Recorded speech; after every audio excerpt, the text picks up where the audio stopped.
మనం చూస్తున్నాం 5 సంవత్సరాల క్రితం వైసీపీ అలాగే తెలుగుదేశం పార్టీ పరిపాలన చేసే కానీ గాజువాకలో ఉన్న సమస్యలు ఏమీ పరిష్కారం చేయలేదు. ఇనాం భూమి సమస్య కానీ అలాగే కాంగ్రెస్ ఎంపీ అభ్యర్థి పి సత్యారెడ్డి గారు కూడా ఉన్నారు. అలాగే గాజువాకలో సమస్యలు చాలా ఉన్నాయి. 3,20,000 కోట్లు, 6 లక్షల జనాభా ఉంది. ఒక ప్రభుత్వ డిగ్రీ కళాశాల లేదు, ఒక జూనియర్ కళాశాల లేదు, అలాగే ఒక గవర్నమెంట్ పాలిటెక్నిక్ లేదు, 100 పడకల ఆసుపత్రి లేదు. అలాగే మనకి వచ్చిన ఆదాయంలో గాజువాక 5% ఖర్చు పెడుతున్నారు, ఒక పార్కు లేదు. ఇలాగ చాలా వెనకబడి ఉంది. కాబట్టి సిపిఎం అభ్యర్థి ఎం జగ్గునాయుడు గారికి ఓటు వేయాలని విజ్ఞప్తి చేస్తున్నాం. ఇప్పుడు ముందుగా సిపిఎం పార్టీ కేంద్ర కమిటీ సభ్యులు పుణ్యవతి గారిని మాట్లాడాల్సి కోరుతున్నాం. అందరూ అలవాటు చేయాల్సి కోరుతున్నాం. నాయకులందరూ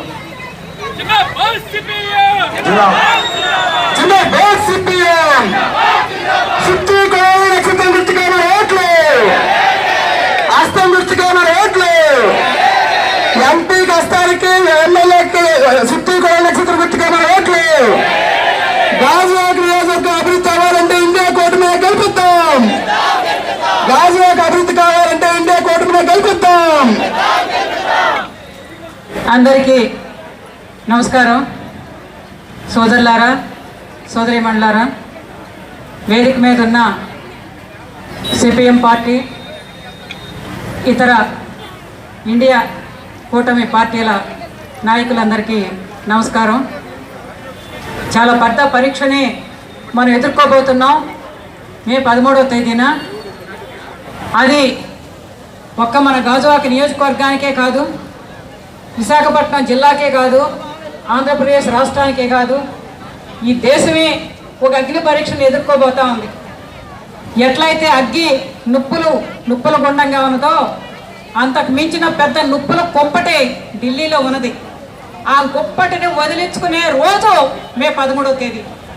ఆ రోజు కోసం మనం అంతా కూడా ఎదురు చూడాల్సిన అవసరం ఉన్నది. నిజంగానే ఇది ఈ దేశానికి అగ్ని పరీక్ష. ఒక చీడ పట్టింది. ఆ చీడ పేరే భారతీయ జనతా పార్టీ. ఆ చీడ విరగడైతే తప్ప, ఆ చీడను వదిలిస్తే తప్ప ఈ దేశానికి విముక్తి లేదు, ఈ ప్రజల క్షేమం లేదు. ఇది మన అనుభవంలో మనకు అర్థమవుతుంది.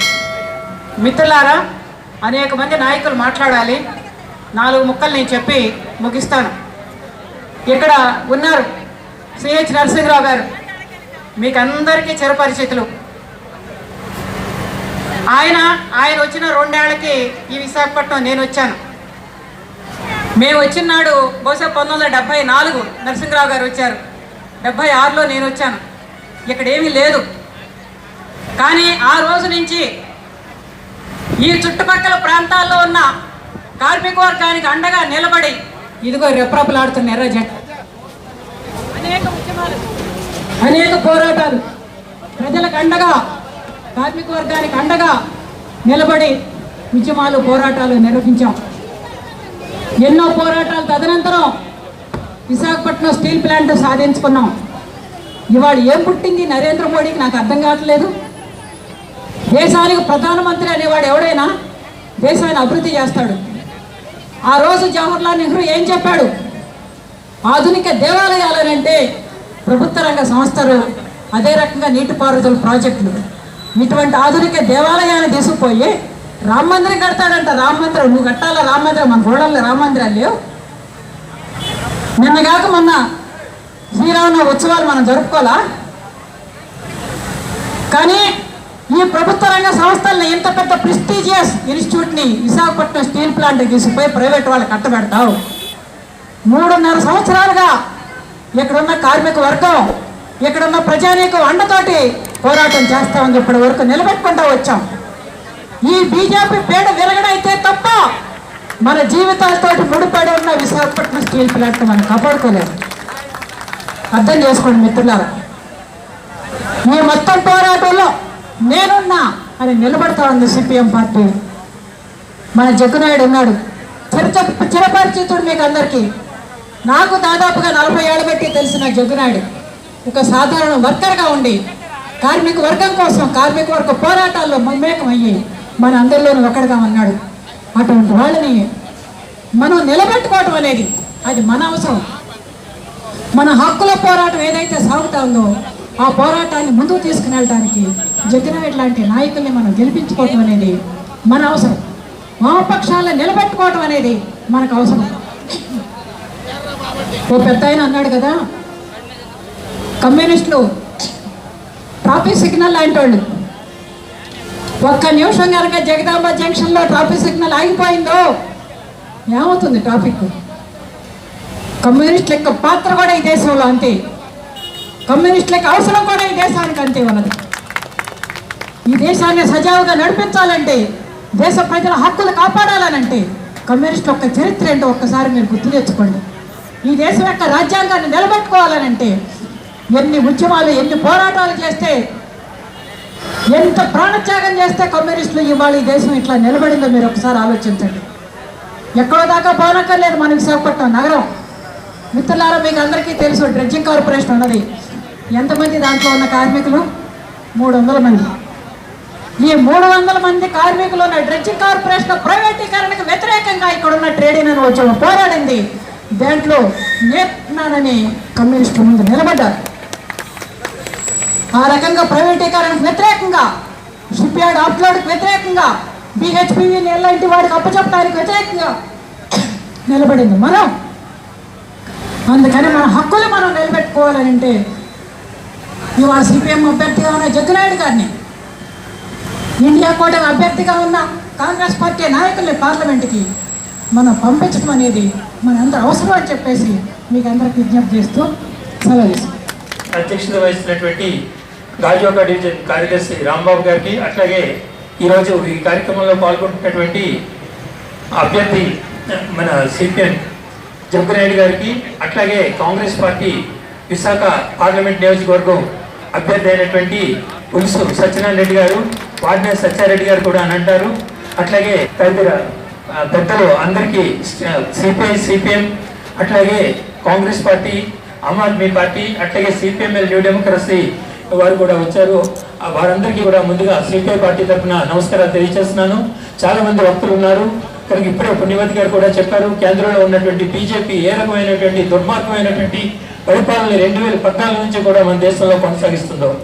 కనుక ఇక్కడ ఉన్నారు కాంగ్రెస్ పార్టీ అభ్యర్థి మన సత్యారెడ్డి గారు. దేశానికి 1947లో స్వాతంత్రం వచ్చిన తర్వాత industries are the modern temples of India. Let us construct the industries in public sector which will improve the livelihood of the people. కనుక పరిశ్రమలే నూతన దేవాలయాలు. కనుక పరిశ్రమల్ని పబ్లిక్ సెక్టార్లో నిర్మించినట్లయితే ప్రజల యొక్క ఆర్థిక పరిస్థితి మెరుగవుతుందని చెప్పి నెహ్రూ గారు కమ్యూనిస్ట్ పార్టీల యొక్క సహకారంతో కమ్యూనిస్టు దేశాలైనటువంటి రష్యా బెలాస్ స్టీల్ ప్లాంట్ మొదలుకొని విశాఖపట్నం స్టీల్ ప్లాంట్ వరకు నిర్మించి BHEL మొదలుకొని ఈరోజు BHP వరకు ఈ దేశంలో వచ్చాయంటే అది కాంగ్రెస్ పార్టీ చేసినటువంటి కృషి అనేది మనందరం కూడా అర్థం చేసుకోవాలి. పల్లెటూరులో కనీసం జీవనోపాధి కూడా లేనటువంటి వాళ్ళు ఈ రోజు బాంబే మొదలుకొని, కలకత్తా మొదలుకొని, విశాఖపట్నం లాంటి అనేక మహానగరాల్లో వచ్చి, హైదరాబాద్ లాంటి నగరాల్లో వాళ్ళ యొక్క ఆర్థిక పరిస్థితుల్ని పెంపొందించుకుని ఈరోజు పిల్లల్ని చదివించుకుని విదేశాల్లో లక్షల రూపాయలు సంపాదించగలుగుతున్నారంటే అదంతా కూడా పారిశ్రామికీకరణ పబ్లిక్ సెక్టర్లో జరగబట్టే అనేది మనందరికీ కూడా తెలుసు మిత్రులారా. అటువంటి విధానాలన్నింటినీ కూడా ఏంటంటే ఈ రోజు నరేంద్ర మోడీ వచ్చి ఏ విధంగా జనాన్ని మోసం చేస్తున్నాడు. ఇదిగో నెహ్రూ గారు బెలాస్ steel plant, Bokaro steel plant, Nehru garu అత్తారిలో వచ్చాయి, విశాఖపట్నం స్టీల్ ప్లాంట్, ఇవన్నీ కూడా వచ్చాయి. కనుక నేను 2014లో నేను ప్రధానమంత్రి అయిన తర్వాత ఇంకొక 4 స్టీల్ ప్లాంట్లు పెడతానని చెప్తున్నాడా? లేదే. ఏం చేస్తున్నాడు? విశాఖపట్నం స్టీల్ ప్లాంట్ అమ్మేస్తాడట, అన్ని అమ్మేస్తాడట. ఎంత దారుణమైనటువంటి స్లోగన్స్ ఇస్తున్నారో. ఎందుకంటే మిత్రులారా, మీ అందరికీ కూడా CPI పార్టీగా నేను విజ్ఞప్తి చేస్తున్నాను. మన సెంటర్ ఆంధ్ర రాష్ట్రానికి ఆర్థిక రాజధాని. ఈ రోజు ఇక్కడ ఉన్నటువంటి పబ్లిక్ సెక్టర్స్ మన రాష్ట్రంలో ఎక్కడా లేవు. కనుక ప్రతి పబ్లిక్ సెక్టర్ ఉద్యోగి, అటు HPCL కానీ, హిందుస్థాన్ స్టీల్ కానీ, హిందుస్థాన్ షిప్ యార్డ్ కానీ, BHEL కానీ అందరూ ఆలోచించాల్సిన రోజు వచ్చింది. ఎందుకంటే ఏమంటున్నాడు నరేంద్ర మోడీ? మనందరికీ కూడా ఆత్మాభిమానం లేదా, శక్తి లేదా? స్టీల్ బనానా సర్కార్ కా కామ్ నహీ. ఎంత దారుణమైనటువంటి నినాదం అది. స్టీల్ తయారు చేయడం స్టీల్ ప్రభుత్వం యొక్క కార్యక్రమం కాదు. ఇసిలే ఆదానికో స్టీల్ ప్లాంట్ బేచ్ దూంగా అని చెప్పి నిర్మలా సీతారామన్, నరేంద్ర మోడీ చెప్తున్నారు. తేల్ బనానా సర్కార్ కా కామ్ నహీ. इसलिए मैं HPCL मुकेश अंबानी को भेज दूंगा కనుక పెట్రోల్ తయారు చేయటం ప్రభుత్వం యొక్క పని కాదు, అందుకే నేను HPCLని ముకేష్ అంబానీకి అమ్మేస్తాను. ఉక్కు తయారు చేయటం ప్రభుత్వ పని కాదు, అందుకే ఆదానికి అమ్మేస్తాను అంటున్నాడు. మరి ప్రభుత్వం యొక్క పని ఏంటి? మనందరం కూడా నిలదీయాలి. మోడీజీ आप बताइए सरकार का काम क्या है? అడగవలసినటువంటి పరిస్థితి ఈ రోజున ఏంటంటే ప్రతి భారతీయుడు కూడా వచ్చింది మిత్రులారా. కనుక ప్రజల మీద అధిక పన్నులు వేసి GST వేసి ప్రభుత్వం పోలీస్ యంత్రాంగాన్ని పెంచుకొని వాళ్ళని ప్రజలు తిరుగుబాటు చేస్తే తన్నటానికి ప్రభుత్వం ఒక పని, అంతే తప్ప ప్రజలకు జీవనోపాధి కల్పించవలసిన బాధ్యత ప్రభుత్వాల మీద లేదా అనేటువంటి ప్రతి పౌరుడు అడగవలసిన అవసరం ఉంది. కనుక నేను ఎక్కువ టైం తీసుకోను మిత్రులారా. ఒకే ఒక విషయం చెప్తాను. ఎందుకంటే చంద్రబాబు నాయుడు గారు జగన్మోహన్ రెడ్డి గారు రాష్ట్రాన్ని నాశనం చేస్తున్నాడు కనుక నేను బీజేపీతో కలుస్తున్నాను అని చెప్పి ఆయన ప్రకటన పెట్టాడు. ఈ రాష్ట్రంలో బీజేపీని ఎవరు కూడా ఆదరించట్లేదు. దక్షిణ భారతదేశంలోనే బీజేపీకి ఈ రోజున ఎక్కడా కూడా అవకాశం లేనటువంటి పరిస్థితుల్లో ఈ రోజున చంద్రబాబు నాయుడు గారు రాష్ట్రాన్ని జగన్మోహన్ రెడ్డి విచ్ఛిన్నం చేసినట్లయితే 2014 నుంచి కూడా దేశాన్ని విచ్ఛిన్నం చేసినటువంటిది బీజేపీ, NAD, నరేంద్ర మోడీ అని చంద్రబాబు నాయుడు గారికి తెలియదా? అటువంటి రాష్ట్రాన్ని విచ్ఛిన్నం చేసినటువంటి జగన్మోహన్ రెడ్డికి వ్యతిరేకంగా దేశాన్ని విచ్ఛిన్నం చేసినటువంటి నరేంద్ర మోడీని తీసుకొచ్చి మన రాష్ట్రంలో పెడతాడా? కానీ ఇటువంటి పరిస్థితుల్లో ఏంటంటే కమ్యూనిస్టులుగా మేమందరం కూడా ఏంటంటే ఈ దేశంలో ఉన్నటువంటి రాష్ట్రంలో ఉన్న ప్రజల యొక్క హక్కుల్ని కాపాడాలనే ఉద్దేశంతో జాతీయ స్థాయిలో CPIM కాంగ్రెస్ పార్టీ ఇవన్నీ కూడా కలిసి ఇండియా కూటమి పెట్టాయి. అటువంటి ఇండియా కూటమిలో భాగంగానే ఈరోజు మన గాజువాక నియోజకవర్గంలో CPM అభ్యర్థి M. జగ్నాయ్ గారు పోటీ చేస్తున్నారు. అట్లాగే మన విశాఖపట్నం పార్లమెంట్ నియోజకవర్గం నుండి పార్లమెంట్ కాంగ్రెస్ పార్టీ అభ్యర్థిగా పులుసు సత్యనారాయణ రెడ్డి గారు పోటీ చేస్తున్నారు. కనుక పార్లమెంట్కి వచ్చేటప్పటికల్లా మన గాజువాక నియోజకవర్గంలో అస్సం గుర్తు పైన, అట్లాగే అసెంబ్లీకి వచ్చేటప్పటికి మన గాజువాక నియోజకవర్గంలో శృతి కొడవలి నక్షత్రం గుర్తుపైన ఓటు వేసి వారి ఇరువురిని కూడా గెలిపించాలని చెప్పి CPI పార్టీగా అందరికీ కూడా నేను విజ్ఞప్తి చేసుకుంటూ మీ దగ్గర సెలవు తీసుకుంటాను. స్టాలిన్ గారు ధన్యవాదాలు.